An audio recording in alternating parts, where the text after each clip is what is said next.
All right, good afternoon, everyone. Welcome to Spark App League teacher training for Spark Game Jam Fall 2017. My name is Derek, and I'm going to be going through a couple different things today. If you joined us for last week's teacher training session, we went over how to make a basic paint program, the lessons and the solution or a sample solution, because I've mentioned before there's more than one way to do pretty much everything that we're doing here.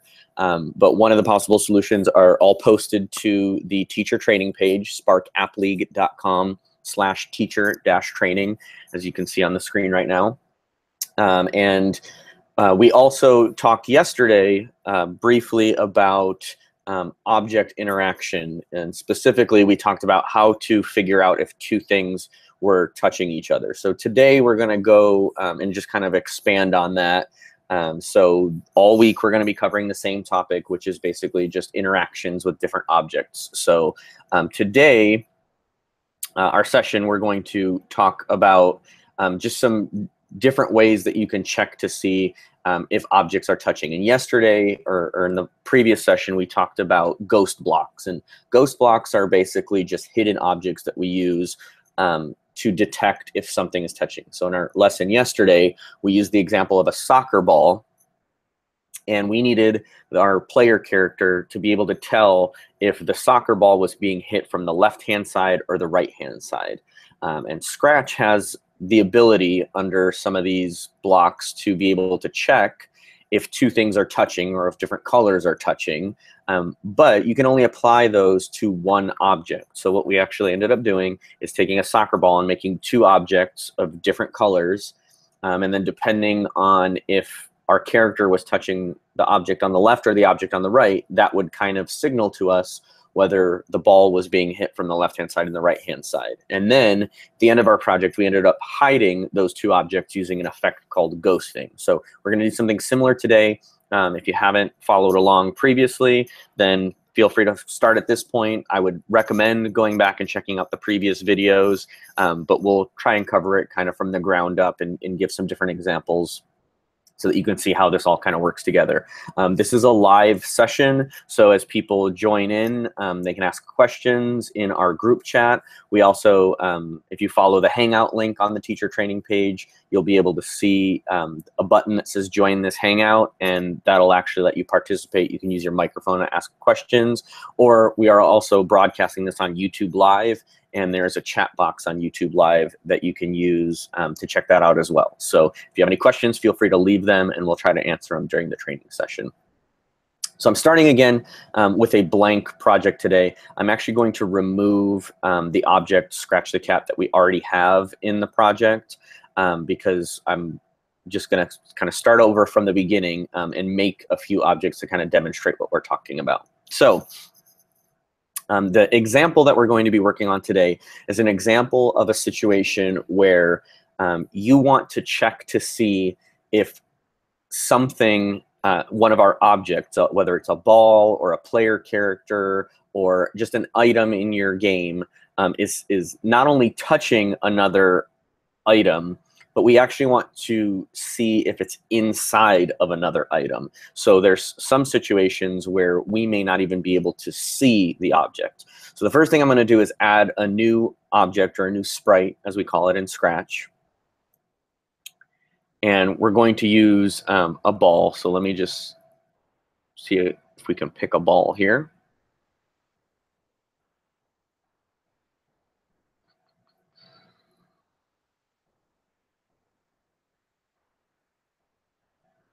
It looks like that's just text. So we're actually probably just going to use a tennis ball here.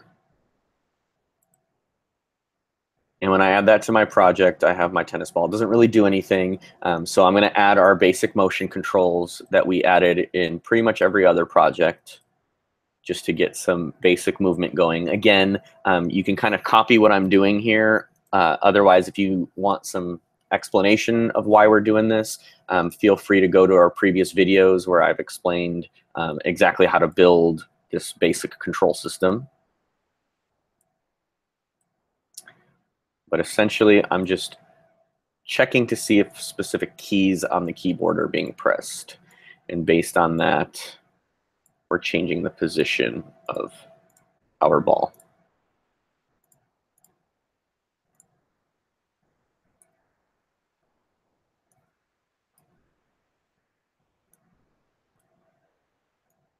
Wrong one, so fix that.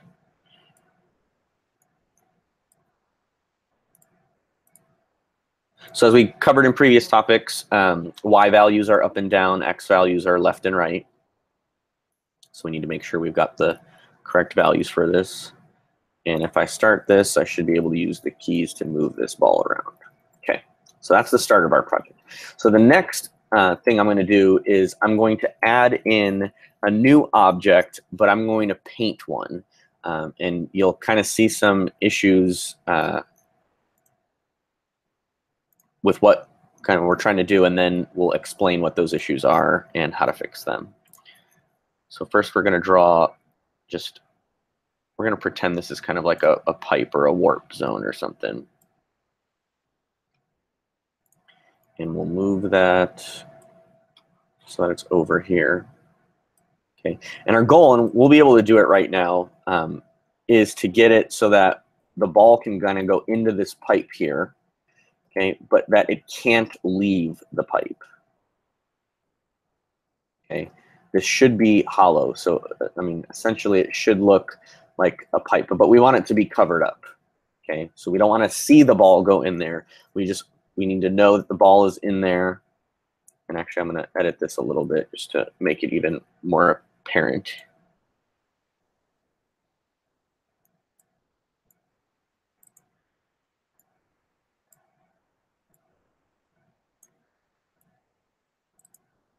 So we kind of, when we're done, we should be able to move the ball into here and go down through the bottom here.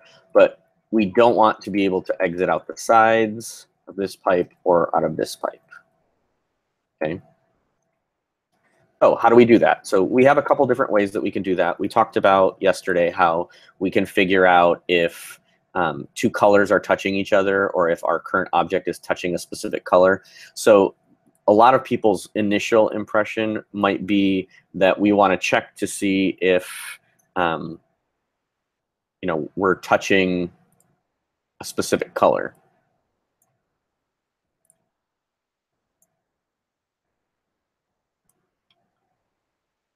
So if we're touching,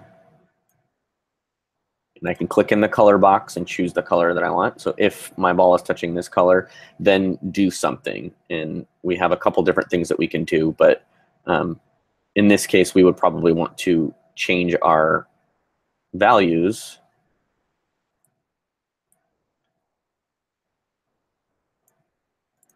to reset them. So in this case, I'm just going to do this. There's a mistake here.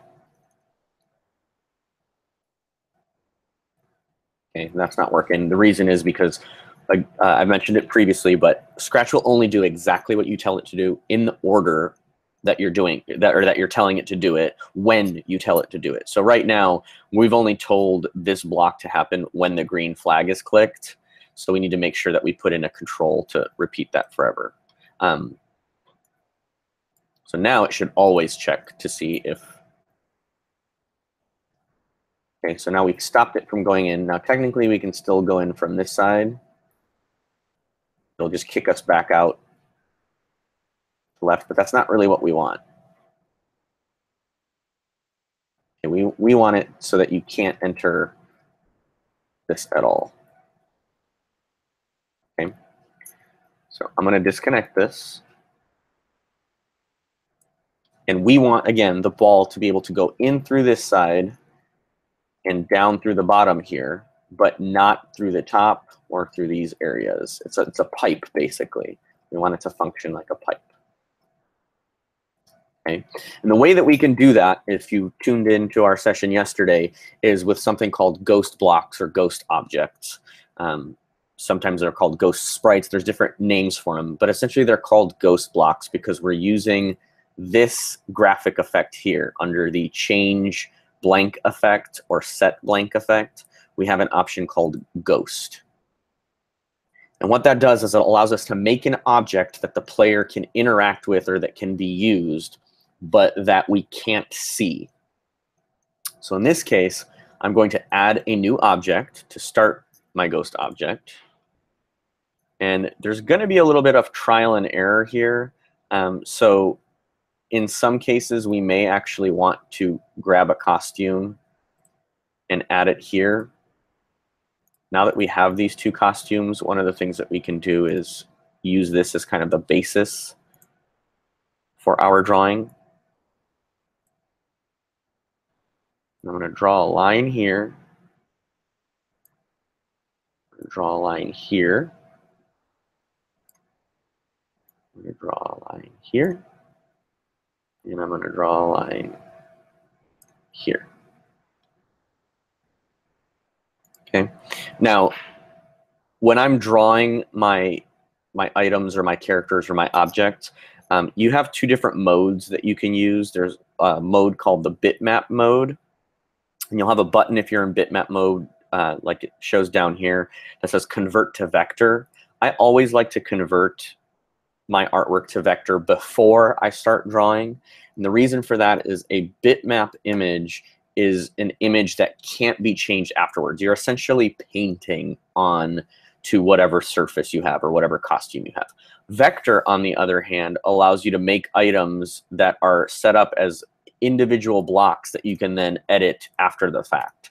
So because I made all of this out of objects instead of just out of solid colors and painting, I can actually grab each of these individual pieces and move them around and do, you know, whatever modifications I need to. If I painted them, then I actually have to erase the stuff and redraw it in the spot that I want it. I can't just move it around. So vector mode lets you create artwork and costumes out of objects. Bitmap mode lets you create artwork by painting it. So in this case, I want to make it out of objects because then I can move these objects around and line them up so that they're in the same spot. Okay. So now I can take my ball and detect again if it's touching an object.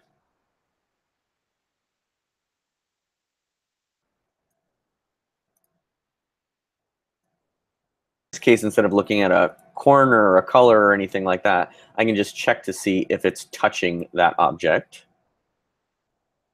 Okay.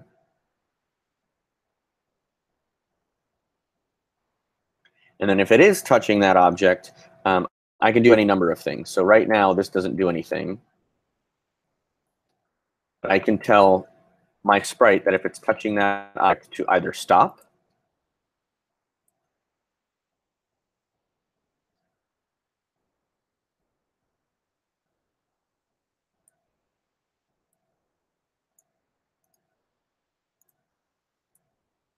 and that should just stop the other scripts here. So if I run this, I'm moving, I'm moving, I'm moving.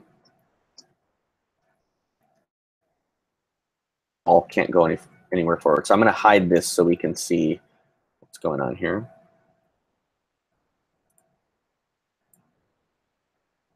And I do that just by double clicking. So let's hit the green flag again. Let me actually reset all this stuff.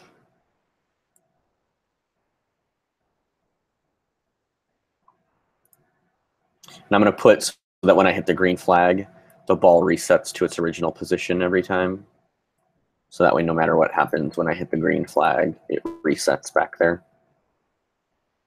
You'll notice that whatever direction I move, that movement script stops.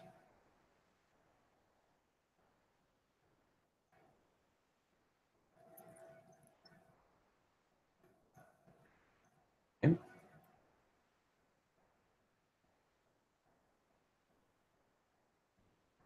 I can move freely around here, but if I try to hit one of these areas, then my program stops. My controls stop moving.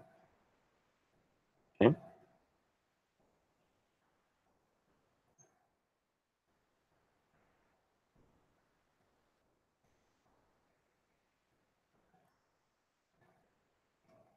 Now, another thing that we're going to want to do is we also need to be able to tell a direction that some of these items are coming from. So when we actually go to re-show this, okay, we don't want those black bars to show. We don't want them to show up. But if we go in, a lot of people sometimes kind of do this as a default, which they'll say when the green flag is clicked, take that sprite, and under the looks tab, hide it. Okay, so if we run it that way, if we hide it, notice it's not interacting with that anymore. It doesn't actually trigger what we're trying to trigger. Okay, so we can't just hide it. We need to do something else, and that's where the ghosting comes in.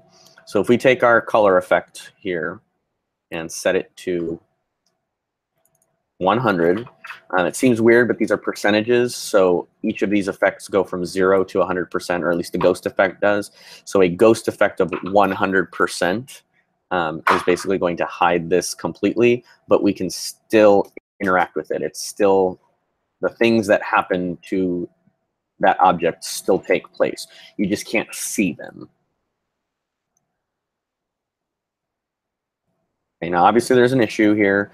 This isn't perfect because obviously if we're trying to make this in a game like a maze, for example, or something along those lines, the maze isn't really going to work if we stop it as soon as we hit that flag. I can't set the controls anymore. So there's a couple different ways that we can fix this issue. The first way is to separate these. We typically need our tennis ball to not just stop, but sometimes people like to do a wait. And then we need to be able to restart this. So if you tuned in yesterday, we talked about, or in our last session, we talked about custom events.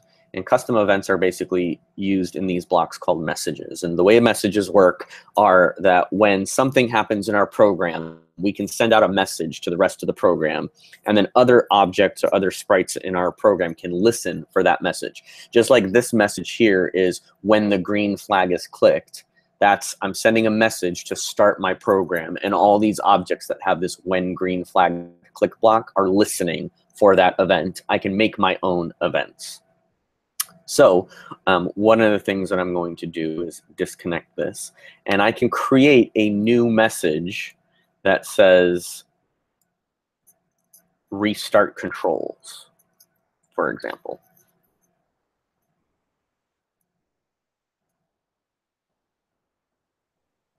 Okay. And then I can change this so that when it receives that message, this block kicks in. Okay. So I'll need to make sure that when my green flag is clicked, I also broadcast that same message, because we do want the controls to work when we first click the green flag. So when I click that, my controls work. I go in here and bump up against this. That stops, but it waits 1 second, and then my controls can keep going. I just have to be very, very careful not to touch the edges again. Okay, but you'll notice that that's a little jaggedy. If I click here, I have to continually keep hitting down in order for my ball to kind of get unstuck, because the controls actually stick while that's touching. I have to wait 1 second. So I can obviously take this wait time down to about a ½ second. And my ball still sticks a little bit, but it's a little bit better. Okay. But the other mistake, or the other issue that we have here, is that the ball, because we checked if it's touching that black, we can keep kind of going forward as long as we wait for that delay. And then we kind of can phase through things. Okay, so that's a big error in our code. So the easiest way to get around this, or the best way that I've found, and again, there's more than one way to do this, so I'm not saying that this is the 100% correct way, or that this even is the best way, but the best way that I've found to do this stuff. And again, I'm going to hide this just so mechanically we can see how this is happening here with this sprite. And I'm going to set the ghost effect to something like 50% so that we can still see where that item is. The best way, in my opinion, that I found to do this is to not just check if the sprite is touching, but to actually split this sprite up into different pieces. So yesterday we talked about some methods where you may need to be able to tell if not only is an object touching, but if that touch or if that initial hit is coming from the left-hand side, the right-hand side, the top, or the bottom. Okay, and the best way that I've found to determine that is to make separate objects for those items. So right now we have one object that includes all of these lines, but I'm going to duplicate this object, which gives us sprite 3. And I'm going to drag it so that it's approximately in the same spot. And then I'm going to go into these and erase some of these objects. And kind of using this old object as a baseline, I'm going to draw using the line tool here.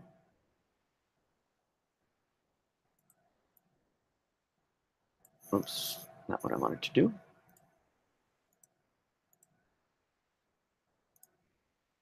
I'm going to remove these side pieces so that I just have the horizontal pieces. And then I'm going to go on the original block that we had. I'm going to do the opposite. I'm going to remove using this tool right here, the reshape tool. I can click on points to remove them, or I can click on a line to add additional points that I can then move around. Okay, I'm going to remove the horizontal bars. So now I have one object with the horizontal bars and one object with the vertical bars between these two. And I can remove all these other costumes so that we just have one per object. To remove a costume, you click the little X on the Costumes tab. You click the little X next to it, and that'll remove that. So now I have two separate objects. I have a horizontal and a vertical bar. So vertical here, horizontal here. And now I can change my script for the tennis ball so that if it's touching sprite 2, which sprite 2 is our vertical bars, so I know in this case that my sprite is going to be coming from the sides. And this doesn't necessarily have to be this thick. It really only has to be 1 pixel thick for it to do what it needs to do. I'm going to move this stuff back to where it was before. But I know that it's going to be coming from the right-hand side or the left-hand side.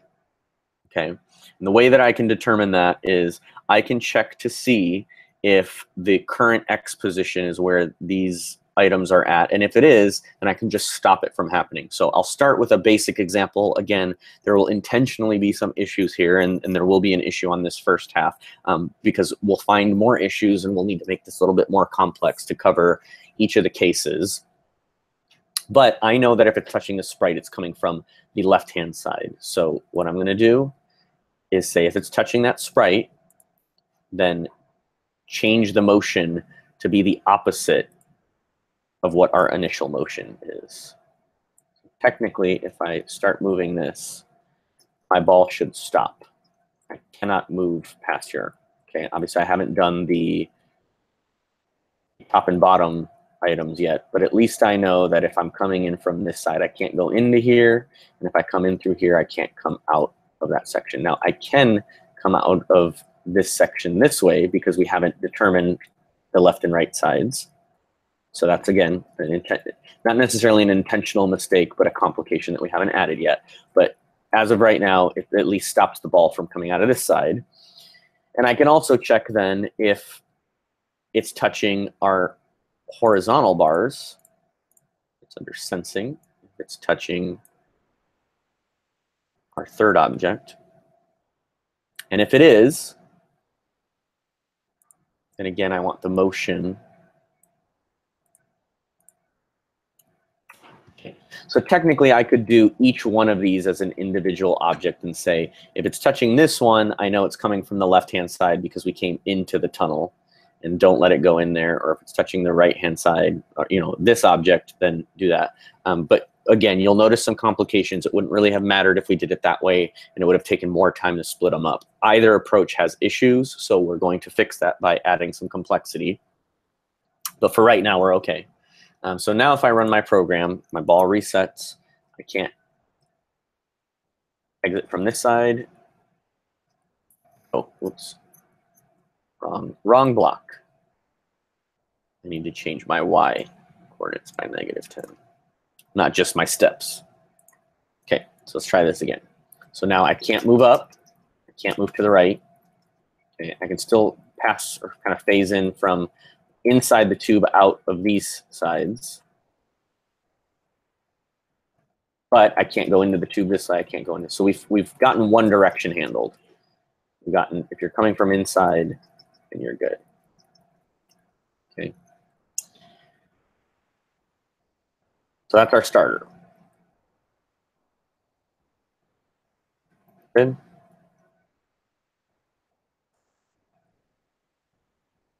I may have actually made a little bit of a mistake with some of the drawing, but that's okay. If you'll notice, it's not exactly touching it. That's a issue with how we drew the sprites. It doesn't have anything to do with our actual programming.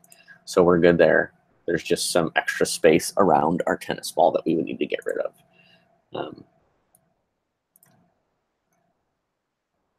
And now we can move through the pipe and we can put back our cover. And again, it's not perfect, but you can kind of see that functions as a pipe. Now, if we wanted to add like gravity or something, maybe this pipe is going up and down this way, and so we want it to pass through. We can add gravity and make the ball fall through it. So if you wanted to make like a physics game where you had to drop a ball from the top of the screen and have it, you know, kind of move around through a bunch of different items, or again, like I mentioned before, a maze, you can do that.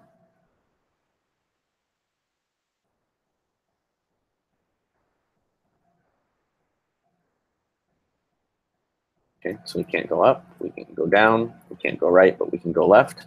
So now we can fix the other issue, which is that we can kind of phase through it going down from this direction, but we can't phase through it going from this direction. And I mentioned before that there's a couple different ways that we can do this. One is we can split all 4 items up and then determine, you know, which object is actually being hit. But again, that doesn't really fix part of our issue. So the better way, again, as I found, is to take our kind of borders, our edges, and what you want to do is draw another line very, very close to the other one. We may actually even want to end up moving them.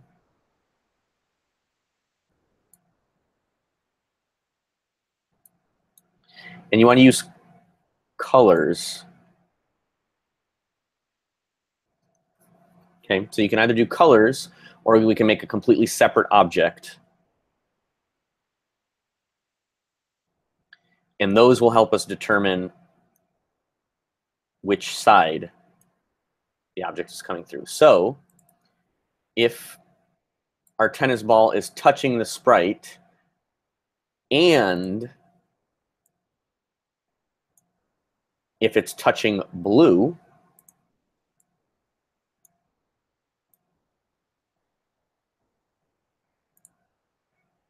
then change it by -10. But if it's touching black, I'm just going to duplicate this block and change the color.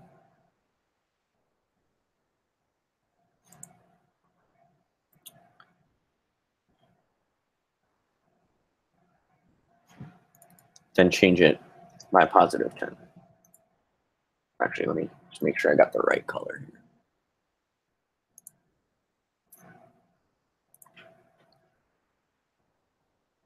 Stops it this way. Now it stops it this way. Okay. There is an issue, again, with this method of doing it. If we go in and set our ghost effect to 100%, those colors no longer match. So we can just move completely through. So that's an issue. But if we're okay with leaving our ghost effect at 50, then we can check for those colors. And again, we can kind of tidy this up a little, move these blocks so that they're really close to each other. And this is actually basically how Mario works. Super Mario Brothers and other platformer games, is they're checking for this kind of movement. Okay. I've also got a different color here, so I would need to add on my tennis ball yet another block to account for this color, and then another block to account for this color. So we're good there. We're good there. Good on the outside, the inside. So this is getting to the point where we're at a good maze type game. We can create a maze. Okay.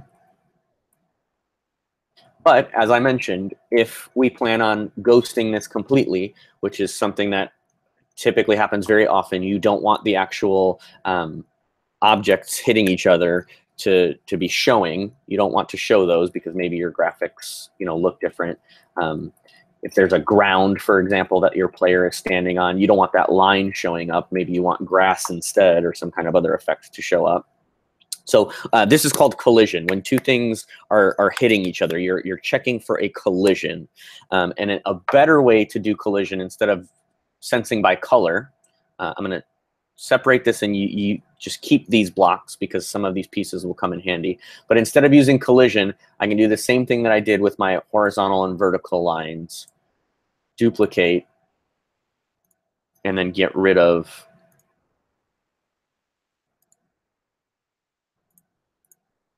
the other lines.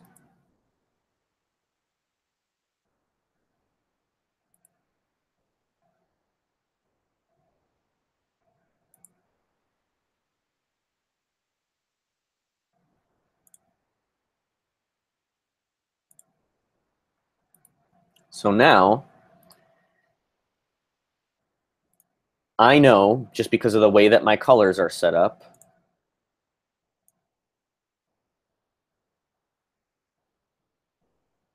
that if the player is coming from this side, they're going to hit the blue object first. So let me do some renaming here. Sorry, left vertical. These will be right vertical.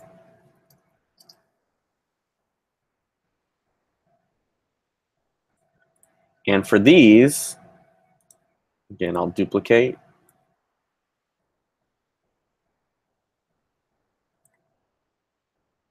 And recolor. I actually don't have to recolor these because we're not checking for colors, but it makes it easier to see these items. And this will be, yeah, let's do top horizontal. And bottom horizontal. So just by the way that these are positioned, I know that if a character or an object is coming from this side, it's going to hit the left vertical first or the top vertical. And I know that it's coming from this side, it's going to hit this bottom one first. Okay, so what that gives me is the ability to know that if I'm touching a right vertical versus a left vertical, actually let's start with the left vertical. If I'm coming in from the left, then I want the X value to be a negative.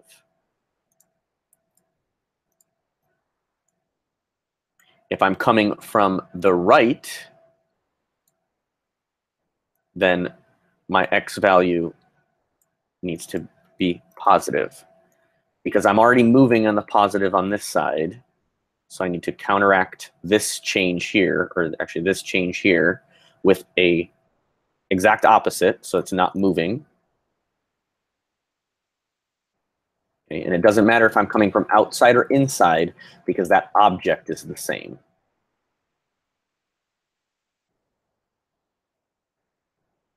Okay, and I know if I'm coming from this side that I'm hitting this other right vertical. So now I need to make sure that my right vertical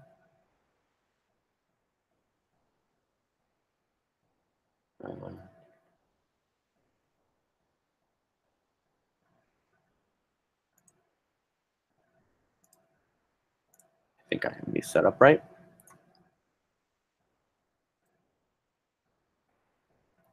Now I'm stuck in here. Whoop.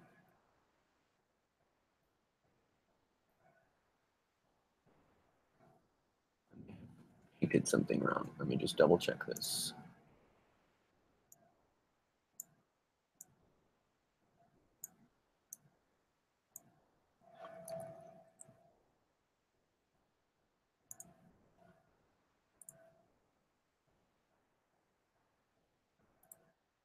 So if I'm touching a left vertical,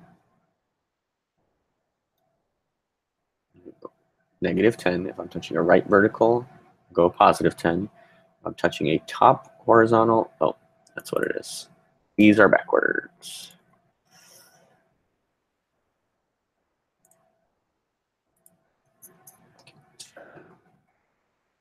There we go. So now I'm stuck in this pipe. I can check to see all those collisions, make sure they work. And it doesn't matter if I'm coming from the top or the bottom. Oh, have a little mistake.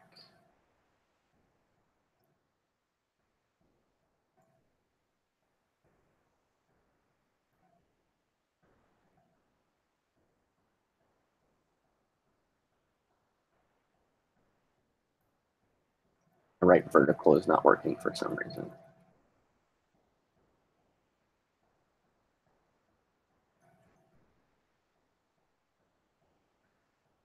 Left vertical is working. Is this one working?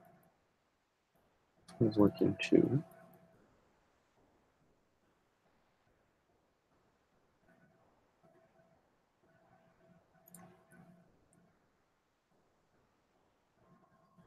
Make sure I give them some room. I'm going to hide this sprite again just so I can see those other ones more clearly.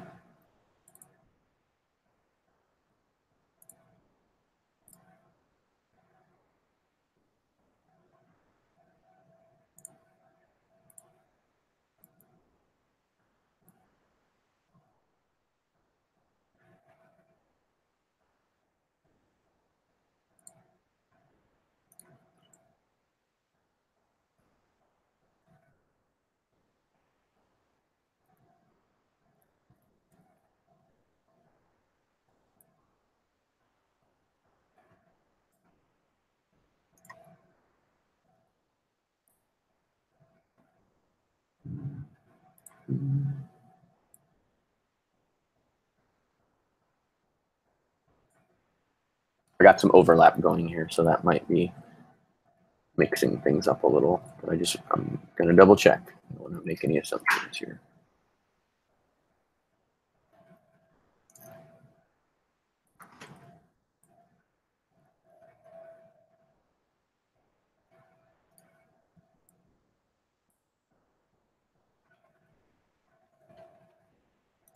Let's try that.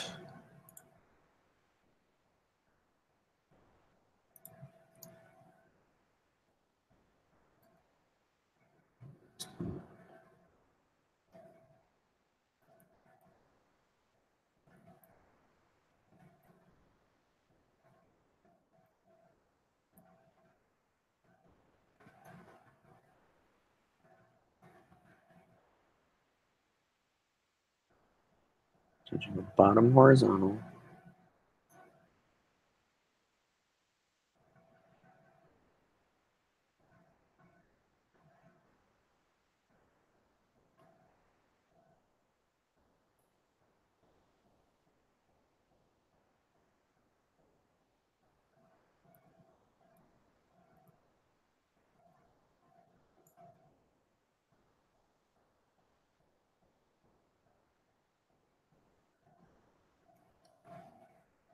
And I think I may know what the issue is.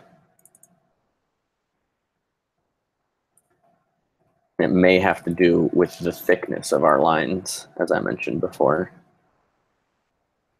Just check. So as I mentioned and I've repeated several times, Scratch only does exactly what you tell it to do, exactly when you tell it to do it. Yeah, okay. So what's been happening, or what was happening,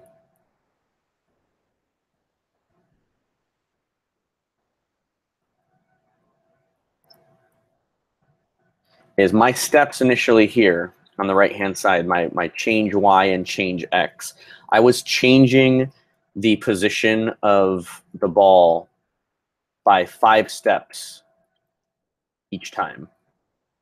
Okay? But my lines here are only 3 pixels wide. Or sorry, I was changing them by 10 steps. But my lines here are only about 3 pixels wide. Okay, so what's happening, they may be a little bit more than that, maybe a little bit less, but the point is that my step that I was setting it to move across was actually larger than the width of the line. So the block that's checking to see if it's touching was skipping completely over these lines and only checking if it's touching these lines. Okay, I need to make sure that my step is smaller so that I'm not, or my line's thicker, either or would work. I just need to make sure that the position, if I move this by 10 steps each way, you might be able to see how this works. If I move from here and I move 10 steps up, okay, see how it's actually crossed over that? And it's now touching the black lines instead. So let's see that again.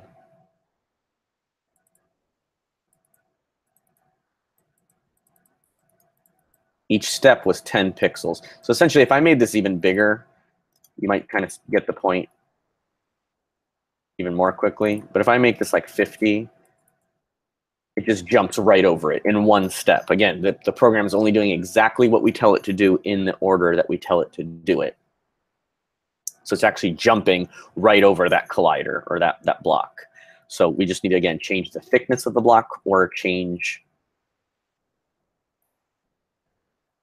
the speed or the amount that our block moves so that it doesn't touch the second line before it touches the first line. Okay, see how in this case, we're actually touching both of these.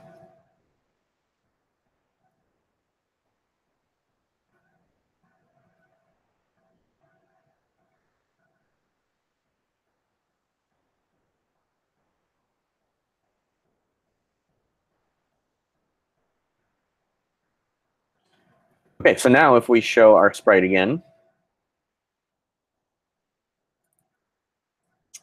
I can go in here, set my ghost effect to 100 for each of these.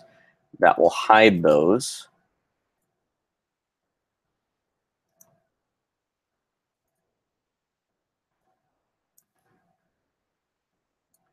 So now once I click the green flag, these will all go into effect.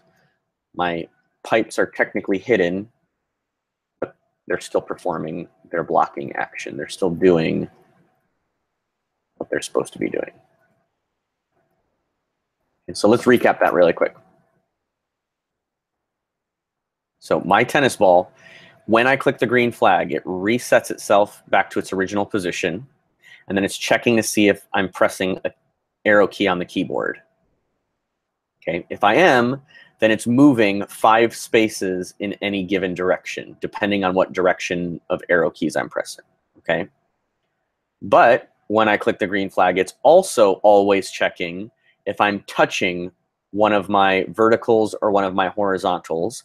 And if I am, then it changes that same value that we have here that the arrow key would normally kick in with by the exact opposite of whatever. It's counteracting the direction of the arrow key. So if I'm going to the right, that means I'm hitting that bar from the left, which means I need to, instead of moving right by 5 spaces, I'm moving left by 5 spaces. So these two together basically cancel each other out, which means that there's no motion happening. It doesn't matter how many times I hit the right key, that motion is canceling out the motion here because I am touching a left vertical. And the same thing happens if I'm touching a right vertical, if I'm touching a bottom horizontal, or if I'm touching a top horizontal. And basically just canceling out the movement of my arrow keys.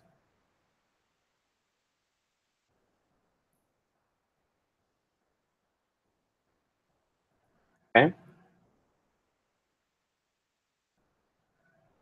So right from there, I have a basic maze/pipe system that I can use. And going through the bottom here, and going through the sides. I can only go in through the directions that I've actually allowed motion through. And the way that I'm allowing motion is that I just don't have a blocker. I don't have one of these set up. Okay. The other piece to this is that I have these verticals set up with a ghost effect, and the ghost effect just hides the object. Okay, but it does it in a way that essentially just makes it transparent. It makes it clear.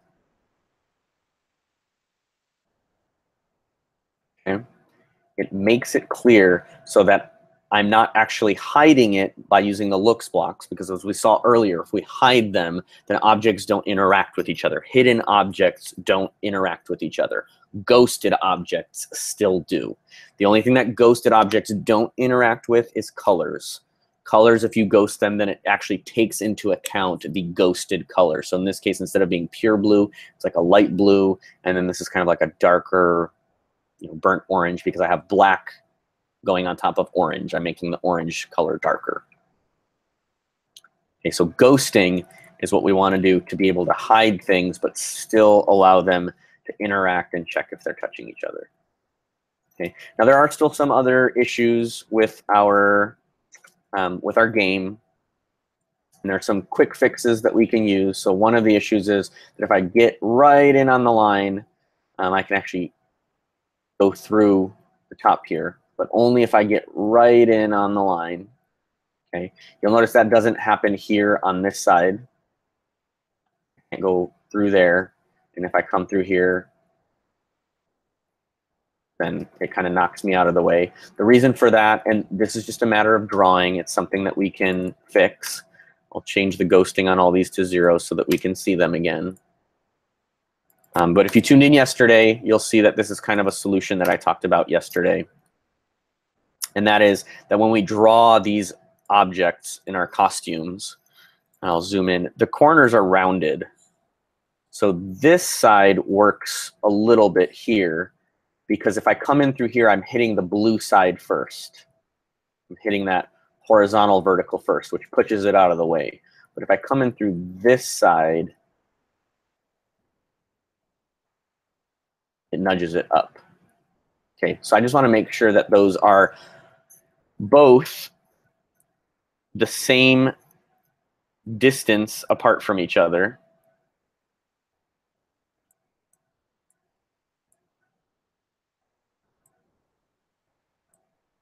Okay, but also what I should do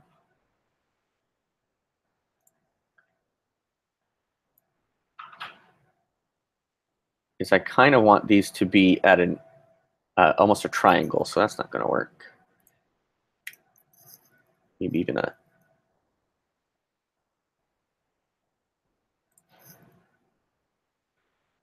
drop this down a little bit.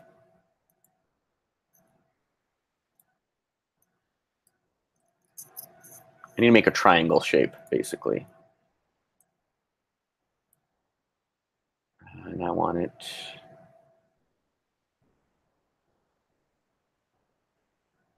I think I want it like this. We'll have to test that.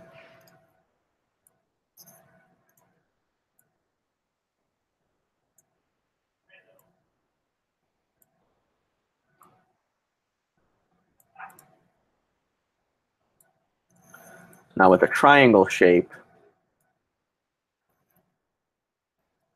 and I want to do that for both of these. So I want to do it for the black. Obviously, I would repeat this also for any of the top ones, but I want to make sure that we're at least doing this for these shapes. And I want to fill it in.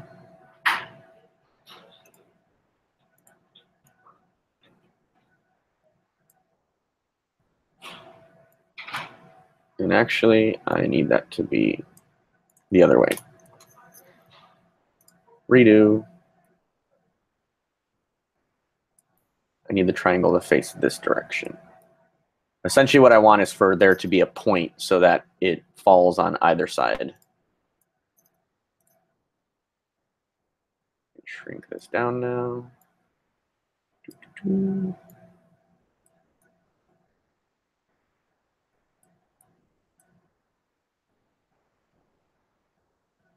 now if I start here, it doesn't really matter what direction I come in, I'm getting bumped into the tunnel, or I'm getting bumped out of the tunnel. So I'm either going to get bumped in, I'm going to get bumped out. Whoops, and my arrow keys are still active, so I'm actually messing with this still. Okay. So now again, I either am coming in here and getting bumped in, or I'm coming in here and getting bumped out. So you'll want to repeat that for all 4 edges. You don't ever want there to be a flat side, because then that way the character isn't coming in from the top or the bottom. They're coming in from the left and the right, and we haven't really accounted for that. We can, again, complicate or make our program a little bit more complex to account for those issues, but this is a nice enough solution because we're kind of coming to a point, and it kind of guides our ball in the direction that it needs to go.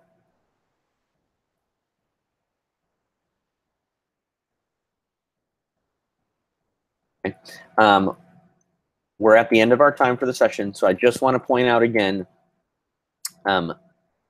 that there are plenty of resources you have available.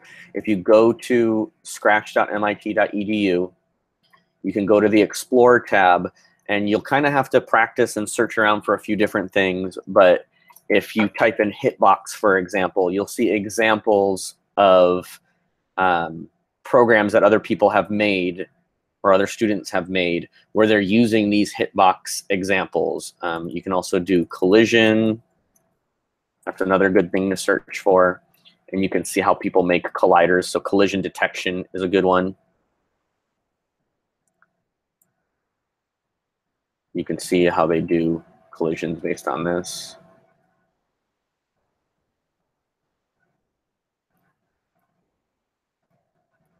And you can see their triangles. So every single project that's on the Scratch page, you can open it up and see inside. You can see the sprites that they've set up. You can see the costumes that they've set up, so you can see how the hitboxes are actually created. And then you can see the code that they used to check to see if that's working. So in this case, it looks like they're checking both colors and actually most of the colors. Looks like they're just checking for the black edges of all this stuff. But you can search for various examples, and there's examples of ghost boxes like we just used today. There's also examples of just color detection. Let's look inside here. So this is checking to see if it's touching the platform or the edge of the screen. Hit the green button.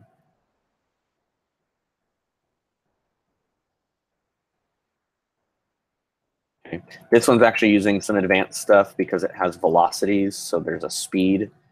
So the character actually moves at a speed and then changes speed.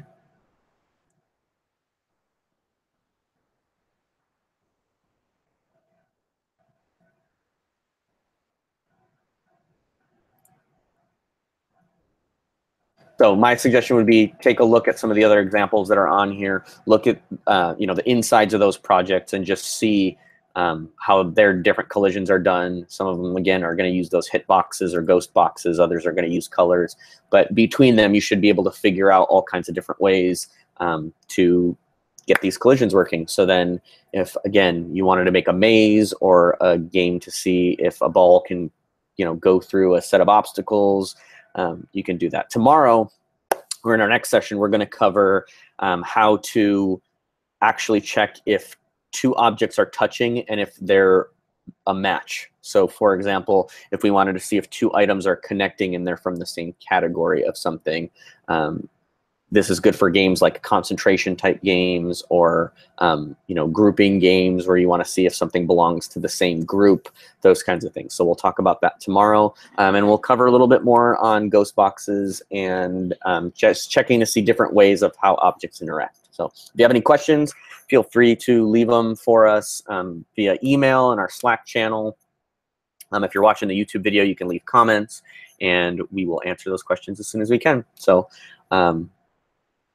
Thank you for joining us for teacher training. We'll be back with another session. And as I said before, if you would like to see any of our previous sessions, or if you want to see any of the examples that we have on here, or any of the practice kind of homework examples, you can see all those on our teacher training page at sparkappleague.com/teacher-training. So I'll see you guys soon. Again, this is Derek with Spark App League, and thanks for joining us.